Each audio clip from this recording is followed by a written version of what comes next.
فأعوذ بالله من الشيطان الرجيم. بسم الله الرحمن الرحيم. ما يفتح الله للناس من رحمة فلا ممسك لها وما يمسك فلا مرسل له من بعده وهو العزيز الحكيم. وعن أبي هريرة رضي الله عنه قال قال رسول الله صلى الله عليه وسلم: لا طيرة ولا هام ولا صفر وفر من المجزوم كما تفر من الأسد أو كما قال عليه الصلاة والسلام. سامعین باترکی،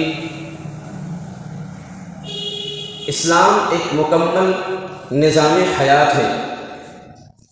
اسلام محض چند عبادات کے مجموعے کا نام نہیں ہے۔ صرف روزہ رکھ لینا، رمضان کے مہینے میں نماز پڑھ لینا، سال میں زکوٰۃ دے دینا، اگر اللہ نے آپ کو صاحب حیثیت بنا دیا تو بیت اللہ کا حج کرنا محض اسلام اس کا نام نہیں ہے۔ ہاں، یہ الگ بات ہے کہ اسلام میں عبادات کی اہمیت ہے، عبادات کی اہمیت ہے۔ اسلام کے اندر پیورٹی اور جو روحانیت جو پیدا ہوتی ہے وہ عبادات سے ہی ہوتی ہے، لیکن صرف محض عبادات ہی اسلام کا نام نہیں ہے۔ عبادات ہی سے اسلام مکمل نہیں۔ اسلامیات کے اندر اخلاقیات، سماجیات، سیاسیات، جو آپ کی جو زندگیاں ہیں، یہ تمام شعبہ کے مجموعے کا نام اسلام ہے۔ اگر کوئی شخص صرف نماز پڑھ لے اور اپنی سیاسی زندگی کو اور اپنی معاشی زندگی کو اور اپنے اقتصادی حالات کو اور اپنے معاملات کو اور اپنے معاشرت کو اگر اسلام کے مطابق نہ ڈھالے تو وہ اسلام کے مکمل پیروکار نہیں ہو سکتا۔ بعض لوگوں نے اپنی تجارت میں نقطۂ نظر یہودیوں کا، نصارہ کا طریقہ اختیار کرتے ہیں، حالانکہ اسلام نے تجارت کا بھی طریقہ سکھایا ہے، اسلام نے سیاست کا بھی طریقہ سکھایا ہے، اسلام نے معاشرتی نظام کا بھی طریقہ سکھایا ہے، اسلام نے ہر چیز کی تعلیم دی ہے، لیکن محض اسلام کو چند عبادتوں کا نام دے دینا یہ غلط بات ہے، یہ بہت ہی غلط بات ہے۔ لہذا اسلام کے اندر تمام دن اور رات سب برابر ہے۔ نہ کوئی رات کسی کو تکلیف پہنچاتی ہے، نہ کوئی دن کسی کو تکلیف پہنچاتا ہے، نہ کوئی سال کسی کو تکلیف پہنچاتا ہے، نہ کوئی مہینہ کسی کو تکلیف پہنچاتا ہے۔ یہ چیزیں جاننا یہ ضروری ہے۔ اسی لیے نبی اکرم صلی اللہ علیہ وسلم نے ارشاد فرمایا کہ ہر مسلمان کو اتنی جانکاری رکھنا، اتنا علم حاصل کرنا فرض عین ہے، ضروری ہے، جو اس کی ضروریات زندگی کے مطابق ہو۔ لہذا ہم چند چیزوں کو سیکھ لیتے ہیں اور اسی کے مطابق اپنے آپ کو اسٹاپ کر لیتے ہیں، اس سے آگے ہم سیکھنے کی کوشش نہیں کرتے۔ ایسا نہیں، یہ فرض ہے ہر مسلمان کے اوپر کہ اتنے اپنی چیزوں کو سیکھ لینا، جان لینا، حلال کو حلال سمجھ لینا، حرام کو حرام سمجھ لینا، یہ فرض ہے۔ طلب العلم فریضۃ علی کل مسلم، علم کا حاصل کرنا فرض ہے ہر مسلمان کے اوپر۔ یہ اللہ کے نبی صلی اللہ علیہ وسلم کی حدیث ہے۔ لیکن ہم میں سے ہر آدمی جانتا ہے کہ ہم میں سے کس کو کیا نالج ہے، کیا جانکاری ہے۔ کیا ہمیں اگر جانکاری نہیں ہے تو کیا ہمیں علم حاصل کرنے کی فکر ہے یا نہیں؟ اگر ہم علم حاصل اتنا نہیں کرتے کہ جتنا ہمارے ضروریات زندگی کے مطابق ہو تو یا سکتے ہم اس حدیث کی روشنی میں مجرم ہوں گے، ہم گنہگار ہوں گے، ہم اللہ کے یہاں پوچھے جائیں گے۔ دنیا کے ہر فن، دنیا کے ہر معلومات، دنیا کی ہر چیزوں کی جانکاری ہم رکھ لیتے ہیں، 5 مہینے 6 مہینے کا اس کا ٹارگیٹ فکس کر کے ہم اس کی جانکاری حاصل کر لیتے ہیں۔ ایک باریک سے باریک دھاگے کو کیسے باریک سوراخ میں ڈالنا ہے، کیسے چیزوں کو ہینڈل کرنا ہے، ہم سب چیزیں سیکھ لیتے ہیں، لیکن جب بات آتی ہے اسلامیات سیکھنے کی تو ہم اپنے عمر کی طرف دیکھتے ہیں، ہم سماج کی طرف دیکھتے ہیں، ہمیں شرم آتی ہے، ہمیں حیا آتا ہے، ہمارے اندر شرم بھاگنے لگتی ہے کہ میں کیسے سیکھوں گا، لوگ کیا کہیں گے، سماج کیا کہیں گے، بچے کیا کہیں گے۔ اس کہنے کے چکر میں ہم اپنے اس خوبصورت اسلام کو نہیں سیکھ پاتے، اور اس کے نہ سیکھنے کے بعد پھر کیا نقصان ہوتا ہے کہ پھر ہم اپنے پرانے رسم و رواجوں کو دین سمجھ بیٹھتے ہیں، اسی کے مطابق اپنی زندگی گزارتے ہیں۔ ہمارے آباء و اجداد نے جس چیز کو کہہ دیا یہ منحوس دن ہے، ہم نے اس دن کو منحوس مان لیا۔ جس مہینے کو کہہ دیا کہ منحوس مہینہ ہے، ہم نے اس مہینے کو منحوس مان لیا۔ جس رات کو کہہ دیا کہ اس رات کو جگنا ہے، ہم نے جگنا چالو کر دیا۔ جس رات کو کہا کہ ہمیں سونا ہے، ہمیں سونا چالو کر دیا۔ اور کہتے کیا ہے، یہ ہمارے یہاں پرمپرا ہے اور یہ رواج ہے، اسی کے حساب سے ہمارے آباء و اجداد نے وقت دن اور رات کاٹے ہیں، اس لیے ہم بھی کاٹے ہیں۔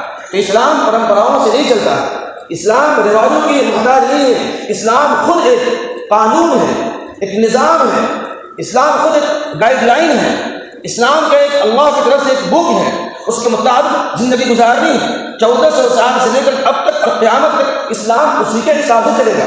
ہمارے آباء و اجداد نے کیا کیا، ہم کیا کر رہے ہیں، ہمارے بچے ہم کو دیکھ کر اپنی زندگی گزارتے ہیں تو وہ غلط راستے پر ہوں گے۔ اسلام میں ہم آئیڈیل نہیں سکتے ہیں، اسلامک زندگی کی آئیڈیل قرآن کریم ہے، رسول اکرم صلی اللہ علیہ وسلم کی حیات مبارکہ ہے، صحابہ کرام کی زندگی ہے، ہمارے اسلاف اور ہمارے اکابرین کی زندگی ہے۔ اسلام کی جو پورے آئیڈیل یہ ہیں، ہماری جو پرمپرائیں ہیں، جو رواج وہ نہیں ہیں۔ چنانچہ اسلام کے آنے سے پہلے عرب کا ایک دستور تھا، وہ چند مہینوں کو منحوس سمجھتے تھے، چند دنوں کو منحوس سمجھتے تھے، اور آج اسی چیز کو ہم بھی کہیں نہ کہیں سے رواجوں میں داخل کر دیا۔ یہ بات ہمیں معلوم ہونی چاہیے کہ جو اللہ پاک چاہتا ہے وہی ہوتا ہے، بنا اللہ کے چاہے درخت کا ایک پتا بھی نہیں ہو سکتا۔ لہذا کوئی دن، کوئی رات، کوئی مہینہ، کوئی سال اگر چاہے آپ کو نقصان پہنچانا تو نقصان نہیں پہنچا سکتا، اگر اللہ آپ کو چاہے نقصان پہنچانا تو اللہ پہنچا سکتا ہے۔ چنانچہ قرآن کریم کے اندر سورہ نور کی آیت ہے، اللہ فرماتا ہے اعوذ باللہ من الشیطان الرجیم قل افرأیتم ما تدعون من دون اللہ ان ارادنی اللہ بضر هل هن کاشفات ضره او ارادنی برحمة هل هن ممسكات رحمته قل حسبی اللہ علیہ یتوکل المتوکلون۔ کہ اگر اللہ تبارک و تعالی کسی کے اوپر کسی کو نقصان میں ڈالنا چاہے، اگر اللہ تبارک و تعالی کسی کو نقصان میں ڈالنا چاہے تو کوئی بھی غیر اللہ اس نقصان کو نہیں ٹال سکتا، اس نقصان سے اس بندے کو، اس انسان کو محفوظ نہیں کر سکتا۔ اور اگر اللہ پاک ارادنی برحمتی، اگر کسی کے ساتھ بھلائی کا ارادہ کرتا ہے تو کوئی بھی غیر اللہ، اللہ کے علاوہ یہ چاہے کہ اس سے بھلائی کو روک دے، وہ نہیں روک سکتا۔ تو اللہ نے قرآن میں صاف فرمایا۔ اسی طریقے سے اللہ پاک نے سورہ فاطر کے اندر 22 پارے میں ارشاد فرمایا ما يفتح الله للناس من رحمة فلا ممسك لها ما يفتح الله للناس من رحمة فلا ممسك لها وما يمسك فلا مرسل له من بعده وهو العزيز الحكيم۔ اللہ پاک اگر کسی کے لیے رحمت کا دروازہ کھولتا ہے فلا ممسک لها تو کوئی اس کو بند نہیں کر سکتا۔ ما يفتح الله للناس من رحمة فلا ممسك لها وما يمسك فلا مرسل له من بعده۔ اور اللہ کے علاوہ دوسرا کوئی رحمت کا دروازہ کھولنا چاہے، بھلائی کرنا چاہے، اچھا کرنا چاہے، اللہ کے علاوہ بھی کوئی رحمت کی ہوا نہیں چلا سکتا ہے۔ وَهُوَ الْعَزِيزُ الْحَكِيمُ، وہ عزیز ہے، سخت ہے، زبردست ہے، وہ حکمت والا ہے۔ اللہ پاک نے ایک جگہ قرآن کریم میں صاف طور پر ارشاد فرما دیا ما اصاب من مصیبة في الارض ولا في انفسكم الا في كتاب من قبل ان نبرأها ان ذلك على الله يسير۔ کہ جو مصیبت بھی، جو تکلیف بھی زمین میں اترے، زمین کو پہنچے، یا جو تکلیف تمہاری ذات کو پہنچے، من مصیبت فی الارض ولا فی انفسکم، کہ جو بھی تکلیف مصیبت تم کو پہنچے یا کسی زمین پر اترے، یہ تمہاری پیدائش سے پہلے ہی اللہ پاک نے کتاب میں لکھ رکھا ہے۔ ہماری اور آپ کی پیدائش اور جنم لینے سے پہلے اللہ پاک نے کتابوں کے اندر لکھ رکھا ہے ان ذلک علی اللہ یسیر، اور بے شک اللہ پر آسان ہے، کوئی مشکل نہیں۔ اسی طریقے سے اللہ پاک نے ایک جگہ اور فرمایا ہے ظہر الفساد فی البر والبحر بما کسبت ایدی الناس لیذیقہم بعض الذی عملوا لعلہم یرجعون۔ کہ تحریر میں سمندر کے اندر یا خشکی کے اندر جو بھی پریشانیاں آتی ہیں یہ ہمارے اور آپ کے ان ہاتھوں کے کرتوتوں کی وجہ سے، بما کسبت ایدی الناس، ان اعمال کی وجہ سے جو لوگ کرتے ہیں، جو لوگوں کے ہاتھ کرتے ہیں، ان اعمال کی وجہ سے تری میں بھی مصیبتیں پہنچتی ہیں یا خشکی میں کوئی تکلیف یا پریشانی آتی ہے، یہ ہمارے اور آپ کے اعمال کی وجہ سے۔ اور اللہ کیوں دکھاتا ہے؟ لیذیقہم بعض الذی عملوا، تاکہ ان لوگوں کے چکھا دے ان لوگوں کے بعض کرتوت جو وہ کرتے تھے اس کی سزا کے طور پر اللہ پاک چکھاتا ہے، مزہ ہوتا ہے، لعلہم یرجعون، تاکہ ہم اس سے باز آ جائیں، توبہ کر لیں، اپنے آپ کو صحیح راستے پر لے کر کے آ جائیں۔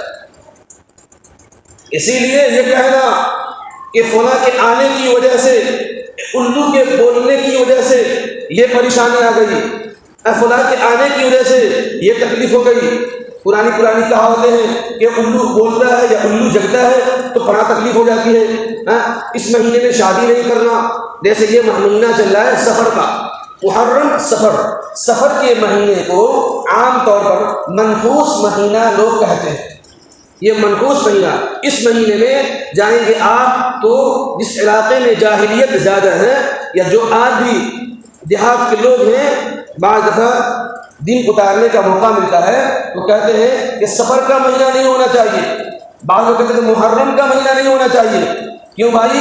یہ سفر کے مہینے کو منحوس کا مہینہ سمجھتے ہیں، نعوذ باللہ من ذالک۔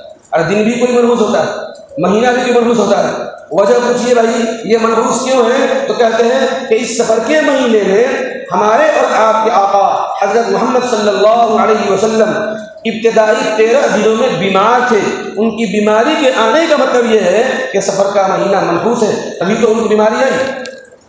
سب سے پہلی بات کہ میرے نبی صلی اللہ علیہ وسلم کو بیماری سفر کے شروع میں نہیں آئی تھی، بلکہ سفر کے آخری مہینے میں بیماری آئی تھی، اور ربیع الاول میں اس کے بعد نہیں آئے گا، اس مہینے میں آپ کو بیماری آئی، چنانچہ اسی وجہ سے آپ کی وفات بھی ہوئی ہے 12 ربیع الاول کو۔ تو سفر کے آخری دنوں میں اور ربیع الاول کے شروع دنوں میں آپ صلی اللہ علیہ وسلم بیمار پڑ گئے تھے، تو آپ کے بیمار پڑنے کی وجہ سے اس مہینے میں، ان دنوں میں، ان راتوں میں، ان دن میں، صبح میں، شام میں کوئی خرابی نہیں آئی۔ اسی لیے حضرت ابو ہریرہ رضی اللہ تعالی عنہ کی حدیث فرماتے ہیں، مروی ہے، فرماتے ہیں کہ نبی اکرم صلی اللہ علیہ وسلم نے ارشاد فرمایا لا طیرۃ ولا ہام ولا سفر، کہ اس کی کوئی حیثیت نہیں ہے اسلام میں کہ اس کی وجہ سے یہ ہو گیا، اس کی وجہ سے یہ ہو گیا، سفر کی وجہ سے ایسا ہو گیا۔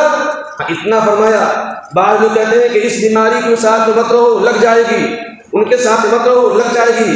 بیمار کو بیمار کے ساتھ رہنے سے بیماری لگتی تو سب سے زیادہ ڈاکٹر بیمار ہوتے، کسی بیمار کے پاس رہنے سے بیماری نہیں لگتی ہے۔ اللہ چاہے گا تو آپ نہ رہیں گے تب بھی آپ کو بیمار کر دے گا، اللہ نہیں چاہے گا آپ کتنا بھی رہیں گے آپ کو بیماری نہیں لاحق ہوگی۔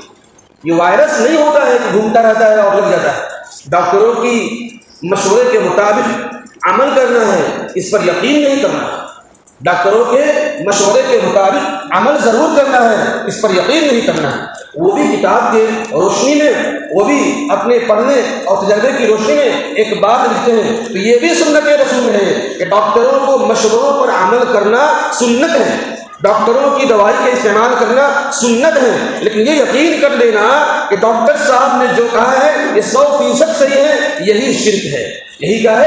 شرک ہے۔ لہذا ڈاکٹر صاحب نے یہ کہا کہ یہ بیماری پھیلتی ہے ساتھ میں رہنے سے، تو ہم اب ساتھ میں نہیں رہیں گے ڈاکٹر صاحب کے مشورے کی بنیاد پر، چونکہ میرے نبی نے فرمایا کہ ڈاکٹر کے مشورے پر عمل کرنا سنت ہے، اس لیے ان کے مشورے پر ہم عمل کریں گے، لیکن ہم یقین نہیں کریں گے کہ ساتھ میں رہنے سے بیماری لاحق ہو ہی جائے گی، ہم اس پر یقین نہیں کریں گے۔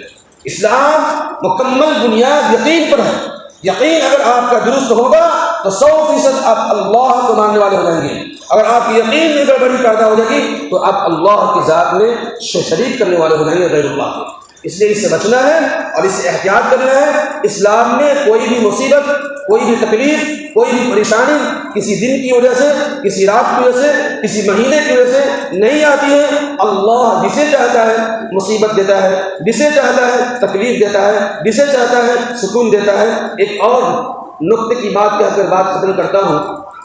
حدیث میں ہم نے 10-12 حدیث ابھی پڑھ کر کے میں یہاں پہ آیا ہوں، ان تمام حدیثوں کا خلاصہ میں ذکر کر رہا ہوں کہ اللہ کے نبی صلی اللہ علیہ وسلم نے فرمایا کہ جیسے درخت کے پتے پتجھڑ کے موسم پر درخت سے گرتے ہیں، ویسے ہی کسی نیک کو، کسی ولی اللہ کو، کسی اللہ کے نیک بندے کو کوئی بخار آتا ہے، کوئی پریشانی ہوتی ہے، کوئی بیماری ہوتی ہے، تو اللہ پاک جس طریقے سے درخت سے پتجھڑ کے موسم میں پتے کو جھاڑتا ہے، ویسے ہی اس بیماری کی برکت سے ان کے گناہوں کو جھاڑتا ہے، ان کے گناہوں کو ختم کرتا ہے۔ لہٰذا یہ کہنا کہ فلاں اتنا نیک بنتا ہے، بخار سے جوجھ رہا ہے، دست سے جوجھ رہا ہے، درد سے جوجھ رہا ہے، پریشان ہے، اس کا مطلب یہ ہے کہ اللہ اس سے خوش نہیں ہے۔ نہیں، ایسی بات نہیں ہے۔ میرے نبی نے فرمایا کہ اگر کوئی اللہ کے نیک بندے ہوتے ہیں اور ان کو کوئی تکلیف پہنچتی ہے تو اللہ یہ تکلیف دے کر دو کام کرتے ہیں۔ ایک کام ان کے گناہوں کو ایسے ہی ختم کر دیتے ہیں جیسے درخت کے پتے پتجھڑ کے موسم میں ختم ہو جاتے ہیں، دوسرا اللہ پاک ان کے درجے کو بلند فرماتے ہیں۔ اس لیے ہمیں اللہ سے دعا کرنی ہے، اللہ ہمیں تکلیف دے اس پر صبر کرنا ہے، اللہ ہمیں خوشی دے اس پر اللہ کا شکر ادا کرنا ہے۔ اللہ پاک ہمیں کہنے سے زیادہ عمل کرنے کی توفیق نصیب فرمائے۔ آمین۔ وآخر دعوانا ان الحمد للہ رب العالمین۔